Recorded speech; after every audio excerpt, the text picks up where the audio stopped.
Así como los primeros cristianos parecen haber terminado, en el cristianismo primitivo había varios grupos y uno de ellos se llamaba a sí mismo gnósticos, que fueron abrumados más tarde por lo que se convirtió en la Iglesia Católica, la facción literalista. Pero en los primeros días hubo un fenómeno interesante. Lo que conocemos sobre los gnósticos, afortunadamente es porque un grupo de gnósticos en un lugar llamado Nag Hammadi en el Alto Egipto enterró una biblioteca de sus textos en el año 400, alrededor del tiempo en que estaban sufriendo la crisis. En las peores persecuciones, los enterraron, tal vez tenían la intención de regresar a ellos, pero nunca lo hicieron y esa biblioteca de Nag Hammadi, como se la llama, permaneció enterrada hasta 1945, estuvo cerca, muy cerca del templo de Hazer en Dendera en el Alto Egipto y como resultado de ese descubrimiento ahora podemos permitir que los gnósticos hablen por sí mismos. Antes, nuestro conocimiento del gnosticismo se basaba en las declaraciones de aquellos que habían perseguido a los gnósticos de manera tan poco confiable. Ahora que tenemos los textos gnósticos podemos tener una idea de lo que era el gnosticismo. Y ciertamente era un sistema que buscaba separarse lo más posible del reino material, pero es incorrecto decir que el gnosticismo odiaba el reino material. Si miramos el mito de Sofía dentro del gnosticismo, la Tierra misma es una entidad viviente, una diosa y es difícil imaginar que los gnósticos odiaran la materia tanto como se les ha acusado de hacerlo. De todos modos, los gnósticos tenían una idea radical sobre Dios, a quien asociaban con el pleroma, más allá de todas estas otras áreas en las que no entraré en cosmología gnóstica por el momento, porque son demasiado complicadas, pero el mensaje que nos llevamos a casa es que la entidad que nos han enseñado a creer es Dios, la entidad llamada Jehová o Alá o Yahvé o Dios fue para los gnósticos, el demiurgo, en realidad era una especie de demonio. Así que ya sabes, la película en la que los sospechosos habituales tenían el mayor truco que el diablo jamás haya jugado fue convencer al mundo de que él no existía. Los gnósticos cambiarían eso ligeramente y dirían que el mayor truco que el diablo jamás haya hecho fue convencer al mundo de que él es Dios y es el jefe de los arcontes que son una especie de ángeles malignos que se mezclan con la humanidad y nos llevan por caminos que son hostiles a la naturaleza del alma y que es un menor egoísta y malicioso. Sobrenatural. Está enojado, ya sabes, le dice a Abraham que asesine a su propio hijo, la criatura espantosa, en realidad mira las declaraciones y el comportamiento de esta entidad en el Antiguo Testamento que nos dice que somos la criatura que va a dominar el mundo.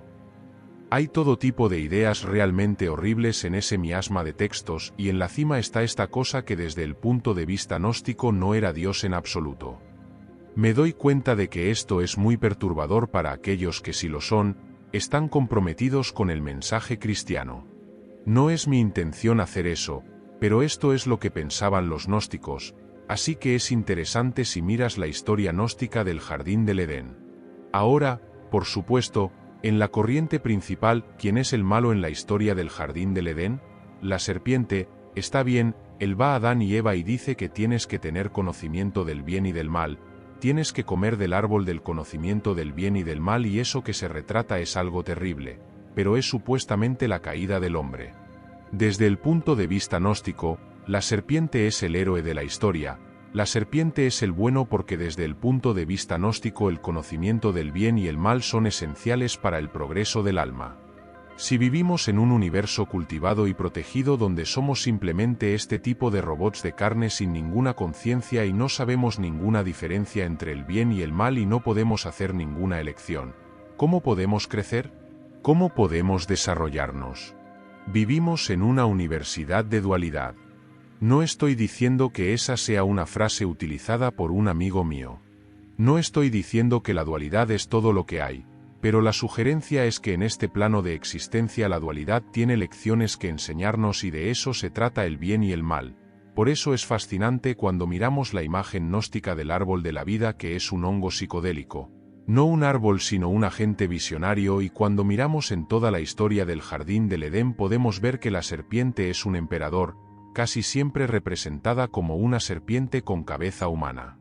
Por lo que al comer del árbol del conocimiento del bien y del mal, Adán y Eva son expulsados del jardín de manera humillante. Golpeados en el fondo con el filo de espadas, Ángeles están colocados en los bordes del jardín para mantenerlos alejados para que no encuentren el camino hacia el árbol de la vida y nos han enseñado a aceptarlo como la leche de nuestra madre. Esto es lo correcto. Pero en realidad lo que está pasando aquí es que el aprendizaje del conocimiento del bien y del mal conduce a la expulsión del jardín. ¿Qué clase de Dios es ese? Eso mismo va con el diluvio según los gnósticos. No fue infligido para castigar el mal sino para castigar a la humanidad por haberse elevado tan alto y para tomar la luz.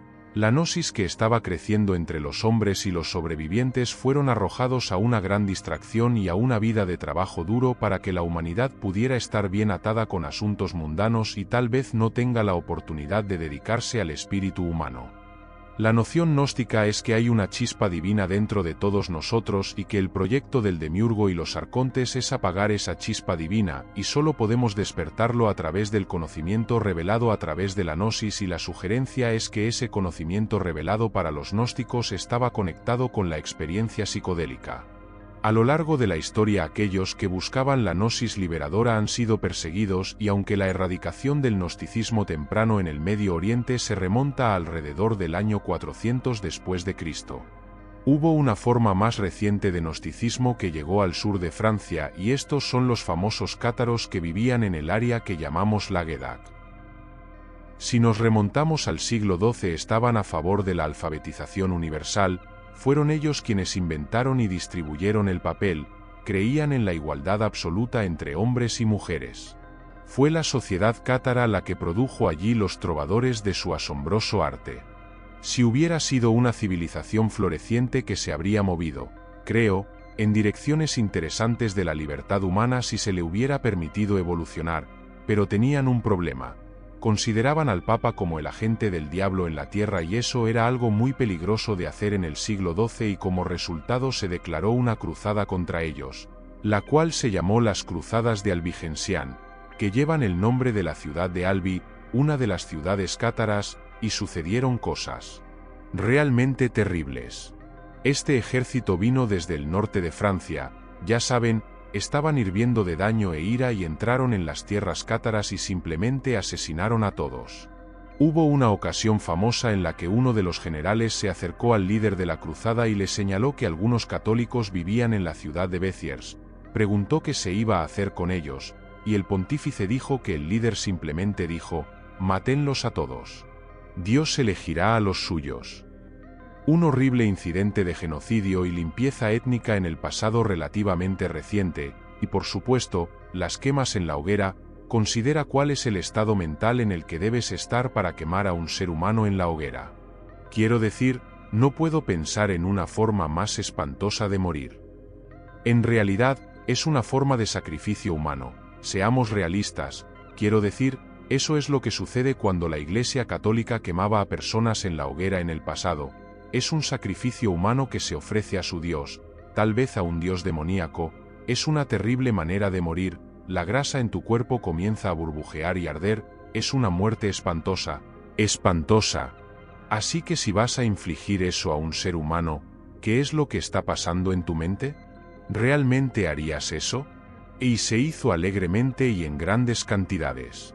Los cátaros fueron quemados en la hoguera, sus libros fueron destruidos, destrucción total, y desde el punto de vista gnóstico el demiurgo y sus arcontes, sus sirvientes humanos, siempre están tratando de robar la luz y mantenernos enfocados en el mundo material y alejados del plano espiritual. Pero entonces, muy interesante, surge una historia bastante extraña en el Medio Oriente. Sabemos que hay movimientos de gnosis en otras partes del mundo, por ejemplo, en Irán tenemos una forma de Islam gnóstico llamada sufismo, pero también tenemos el maniqueísmo. Maní fue una figura extraordinaria, un gran pintor y un gran poeta, y trajo esta increíble forma de gnosis al mundo. Maní fue finalmente crucificado, pero el maniqueísmo viajó lejos y se convirtió en una gran fuerza en la antigua China. Es otro sistema dualista que reconoce que la materia es parte de la creación, no niega la realidad de la materia, pero no la adora. Tenemos movimientos de gnosis en la India, donde ciertas formas de tantre son claramente gnósticas, y se puede ver esta idea de despertar y elevar la conciencia dentro del tantre. Entonces, La historia del gnosticismo no termina con los cátaros, se extiende más allá. Sin embargo, lo que sucedió en Europa fue que el gnosticismo fue erradicado casi por completo por la Iglesia Católica. Y durante siglos, prácticamente no hubo gnosis en el mundo occidental. Pero luego, algo increíblemente interesante sucedió. Los gnósticos regresaron, pero no lo hicieron como lo habían hecho antes, sino a través de la cultura psicodélica de los años 60. Timothy Leary y muchos otros que abogaban por el uso de psicodélicos para la expansión de la conciencia, lo que estaban haciendo sin saberlo era revivir la gnosis. Porque una de las cosas que descubrieron los gnósticos fue que hay agentes visionarios en el reino vegetal, en el mundo natural, que pueden abrir la puerta a otros niveles de realidad y dar acceso a la conciencia. Y eso fue exactamente lo que descubrieron los psicodélicos en los años 60. Ahora bien, la mayoría de las personas que estaban involucradas en la cultura psicodélica de los 60 no habrían reconocido el término gnosis o gnosticismo.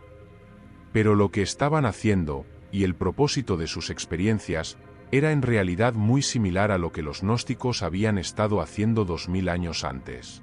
Y por lo tanto, vemos que hay un hilo continuo de gnosis que se extiende desde el mundo antiguo, a través de la Edad Media, y llega hasta los tiempos modernos.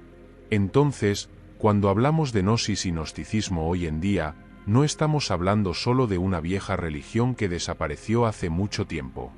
Estamos hablando de una corriente de pensamiento que ha continuado fluyendo a través de la historia humana y que todavía tiene relevancia y poder en nuestro mundo moderno. La búsqueda de la gnosis, del conocimiento directo y personal de la divinidad, es algo que todavía puede ofrecer mucho a aquellos que están dispuestos a emprender ese viaje.